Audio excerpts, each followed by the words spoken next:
Welcome to my channel. ఈరోజు మనం చదవబోయే కథ పేరు శత్రువులతో స్నేహం. ఒక చెట్టు త్వరల్లో చురుకైన ఎలుక నివసించేది. ఓ రోజు అది బయటకొచ్చేసరికి అక్కడ ఒక పిల్లి కాలిలో ముళ్ళుతో బాధపడిపోతుంది. దాని బాధ చూడలేక ఎలుక వెళ్ళి ఆ ముళ్ళు తీసేసింది. పిల్లి ఆనందపడిపోయింది. ఆ పిల్లి చాలా ఘనంగా ఎలుకకు కృతజ్ఞతలు చెప్పింది. అప్పట్నుంచి అవి స్నేహితులైపోయాయి. రోజు పొద్దున్నే ఆ పిల్లి వచ్చి ఎలుకతో కలిసి ఆటలు ఆడేది, పాటలు పాడేది, సాయంత్రం తిరిగి వెళ్ళేది. ఒకరోజు మాత్రం పిల్లికి ఎక్కడా ఆహారం దొరకలేదు. మహా ఆకలిగా ఉంది.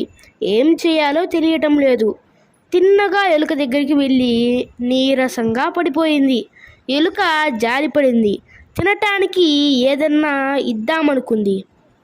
కొన్ని పళ్ళు తీసుకొచ్చేదా అని అడిగింది. కానీ ఎలుక దగ్గరికి రాగానే ఆ పిల్లి చటుక్కున లేచి పంజా ఎత్తి విసరబోయింది.